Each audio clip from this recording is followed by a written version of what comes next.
This is my camera bag, and I'm gonna tell you what's in it. Now at this point in the year, 2023, it's February. I'm sure you've already seen a ton of what's in my camera bag 2023 videos, but I'm gonna add another one to your feed and just tell you what's in mine. Now, by no means is this the perfect camera bag setup. It's just what I use on a day-to-day basis running my videography and photography business, but also just what I take on any shoot. But before we dive in, if you're new to this channel, my name's Sam. I'm a videographer and photographer based in Rhode Island. I also run a videography and photography company called C-Mount Media with a good friend of mine, Nick Jones. And yeah, that's basically who I am. So if you're new, subscribe, like this video, follow me on Instagram, do all that social media stuff, and let's just jump right in. So start with the camera bag. This is the Peter Mckinnon travel backpack, not to be confused with the Peter Mckinnon everyday backpack. This one is fairly large. I think it's the 35L size, and this is from NOMATIC. And even though I am taking this on everyday shoots and it's meant for travel shoots, I think it just better fits what I need on a day-to-day basis. So let's open this thing up. So we just open up the main compartment here. This will be the good stuff. All right, that is the view inside my bag. This is definitely not the most perfect way to organize your bag. It's just how I have it set up right now. Start with the most important thing, the camera. This is a Sony a7S III. I've been shooting with this for a little over a year now. I actually most of the time have two of them, except I need two more A7Ss to film this video. So usually that second A7S is in this compartment right here. But yeah, so this is my A7S III. I freaking love it. I use it for everything. On it, I have a Sony G-Master 16-35 2.8. This is great for those versatile wide shots. I use it for real estate. I use it for vlogging. It's a very good wide lens, also very expensive, so make sure you have the budget if you're gonna buy one of these. Moving on to the next most exciting thing, we've got lenses. So this is my second lens that I use most often. This is the Sigma 50mm f1.4. This, butter, looks great. Can't really complain about it. I use it all the time. Next, we have, the lens cap came off. We have the Tamron 70-180 2.8. You don't get a full 70-200 worth of reach if you're comparing it to the Sony, but this is half the price of the Sony G-Master 70-200. And I think that extra 20 millimeters, you don't really need it most of the time. I use this a lot for weddings, but sometimes I occasionally shoot sports with this, and there's a few other things I use it for as well. Great lens. It's actually very underrated. I haven't seen a whole lot of other people using this, so if you're looking for a relatively affordable zoom lens as opposed to the 70-200, go with this bad boy right here. Another lens I forgot to mention that I use quite often is the one that's actually filming this video. It's the Sony G-Master 35mm f1.4. This is a relatively new addition to my camera bag, and I absolutely love it for talking head setups like this. It also works great shooting weddings in those tight getting ready spaces. Looks incredible in my opinion, and it's relatively small, so it kind of fits anywhere in my camera bag if I need to throw it in there. So that is camera lenses. Moving on to audio. So shotgun microphone. I have the Rode VideoMic NTG. This is kind of a hybrid between, a traditional shotgun microphone you put on your camera and something like a more professional boom microphone. It's very versatile, it does both. Something I like about this microphone is the form factor. It's not too big or too small. It's not too clunky. It fits well on the A7S. You also have this little audio levels dial on the back right here. I actually don't use it that much. I tend to adjust the gain in my camera, but it's helpful to know it's there. So I really like using this microphone. It's very versatile. You can throw it on top of your camera, or you can, use it as a boom mic, and it sounds perfect. Next bit of audio. This one I actually used to use more. This is the Rode Wireless Go 2 kit. They might be on the Wireless Go 3 right now. I have not been keeping up with that. But yeah, comes with two kind of microphones and transmitters and a single receiver right there. So these are great. They're small. They pack down nicely into this little case right here. You can wear the box itself as a microphone, or you can attach another lavalier microphone cord to it if you want. I haven't been using these as much recently because I've started using this right here a lot more. This is the Tascam DR10L. And for our company, we have a set of 2 of these. We have a black one, which I'm actually wearing to record this video, and a white one. This is the bride and groom set. We use this for weddings, but we also just use it for day-to-day client work. Now, we find that when we were using the Rode Wireless Go 2s before, you know, it's easy to sync those up directly into the camera. That's great. But when we're using these are built-in recorders right here, and they have the lapel mic already on them. This is just a little easier to hide, and it's a little easier to clip to a shirt. So with Adobe's synchronized feature, it's just much easier to use these now. Smaller form factor on the physical shirt itself. Much better in my opinion. That kind of covers audio. Another thing I have in this top compartment here is my vlog tripod. This is the MantisPod, I think it's the original MantisPod from PGYTECH. I am a firm believer that this is the best vlog tripod on the market. People will hate on me and say they prefer the GorillaPod. I feel like that one is just way too cumbersome. This is just much more simple, gets the job done. You can mount your microphone right here on the side if you don't want to put it on top of your camera. It's got a ball head, easy to adjust, all of that stuff. And if you open it up, it actually has a phone mount built inside right there. How cool is that? So if I want to film a quick behind the scenes clip with my phone, I know I always had that little phone mount hidden in this tripod, and I can just stick my phone on this tripod. Definitely the best vlog tripod on the market in my opinion. All right, what else do we got? We got some accessories here. So first thing I want to mention is the Aperture MC. This is great. It's a cute little RGB light. You know, you can do some different colors with that. I don't know why it's set to pink right now. I don't even remember setting it to pink, but yeah, RGB, you can do bicolor as well, and it comes with this little diffusion panel to soften it up, so that's what it normally looks like. Put that back. In this same compartment, I have a little camera strap. This is a leather camera strap. Most people have the Peak Design camera strap. I have this one because it has some sentimental meaning. My girlfriend actually got it for me and put the coordinates of our first date on there, so I thought that was kind of cute. Next compartment, we just have some Sony batteries and your classic little dust puffer rocket right there. Probably should use that a little more and clean my equipment. And this little slim pocket here, not sure how I feel about this slim pocket yet. Maybe I'll fill it up with some more filter cases. This is just the case for my ND filter. The actual physical ND filter is on my 16-35 because I leave it on there. I end up needing it a lot more often than you would think. So this is just the case that it comes in. It's from a brand called URTH.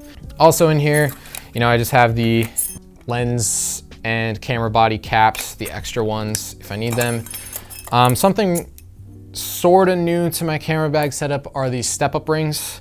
And that's why I only have one ND filter. I have an 82mm thread, which fits my largest lens.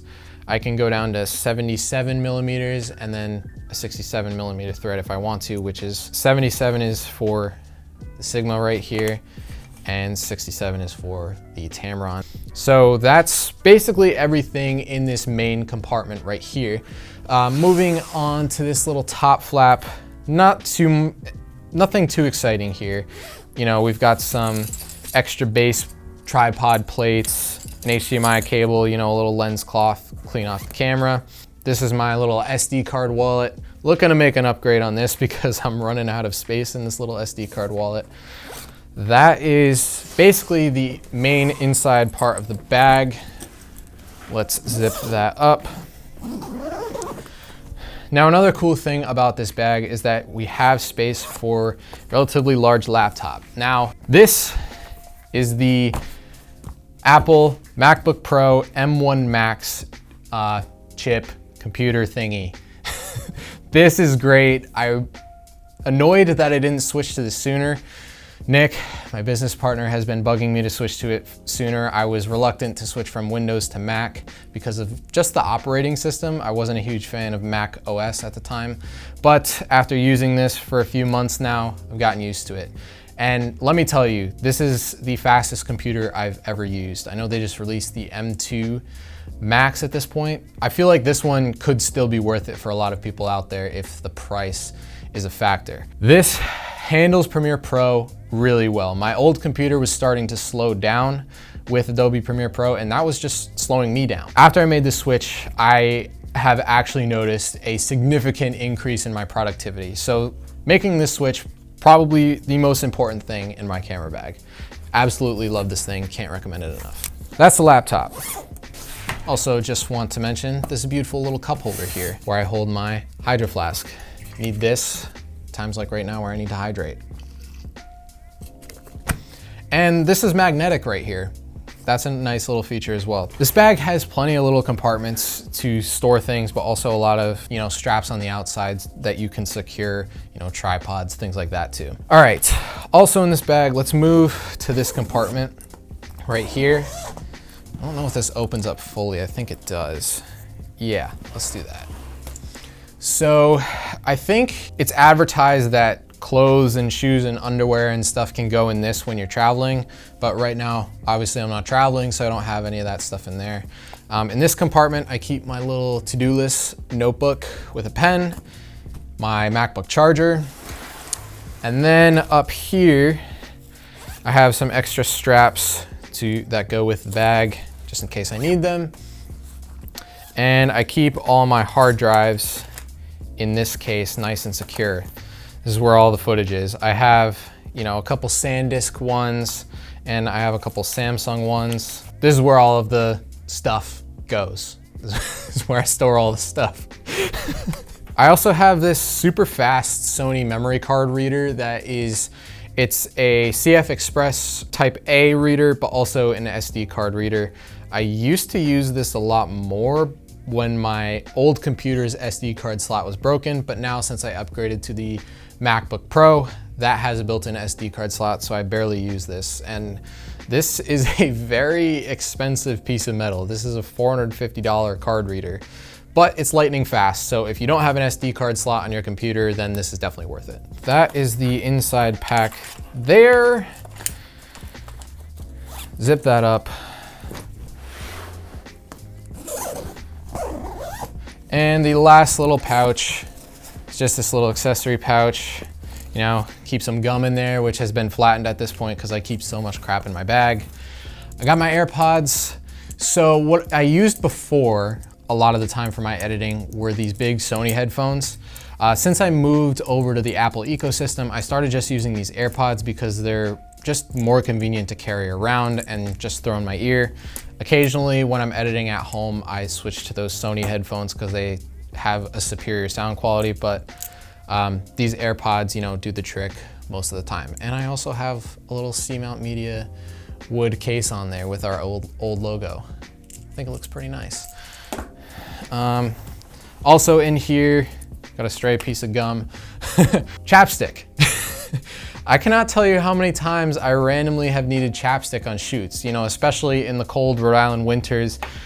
Lips dry out fast, and putting chapstick in my camera bag has been a game changer. Something else I should probably throw in here is Advil. You get headaches on those long shoot days, and I see a lot of creators out there with Advil in their camera bag. I should probably add that. And the last thing I want to talk about that's inside my camera bag is this little neat SMALLRIG camera tool. Before this, I was just using a quarter to tighten my tripod plates, but this is much better because you have a few more, screwdriver options there. It's not just the flathead. Let me pack this all up. So that is basically what's inside my camera bag. Now I want to just show you a couple other things that I bring with me on a daily basis. Put this down. It's another little bag I carry with me often. Inside this is the DJI Air 2S drone. This is a relatively compact drone with fantastic image quality. This is since it's so small, this little pack is relatively easy to carry around. Has a great image for what it does. It's not too expensive. I think this whole Flymore combo is like a $1,500, $1,600 combo. Obviously there's the Mavic 3 Pro and the Mavic 3 Classic out there now. So this might be a little bit phased out. My one gripe with this drone is that it has a fixed aperture. So when you're in the air, you only kind of have a limited exposure control. It's fixed at 2.8. So you kind of have to mess around with some ND filters in order to make it really look good. But other than that, I can't really complain about the quality of this drone. You know, this case also has the controller, a couple extra batteries, and the charger inside of it. That is the drone kit.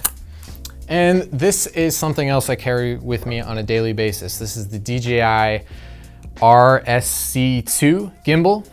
This is a relatively small gimbal, so that's good. It's easy to transport around. Something I added to this gimbal were a couple extra handles because I felt like, you know, this setup doesn't always work for me on the time. I like being able to switch my grip around to, you know, whatever the shoot requires. So I added these SMALLRIG handles on the back here and on the bottom. My one gripe with these is that this bottom one tends to come loose a lot. Like, it's actually kind of crooked right now. I don't know if you can see that.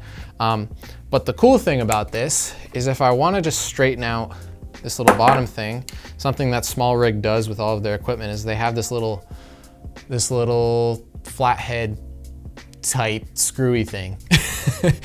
And I can just pull that out of the bottom, tighten the plate, instead of going into my camera bag and getting that other SMALLRIG camera tool. So this is my gimbal that I use for weddings, real estate, any sort of job that requires a gimbal. It's pretty good for the price. That is what's inside my camera bag for the year of 2023. It's always changing, always adding things, but that's kind of the current state of it right now. I want to make a disclaimer. I understand that all of this is very expensive, and if you're just starting out, this is probably very daunting for you. I'll actually add up the cost of all of this and put it on screen right here.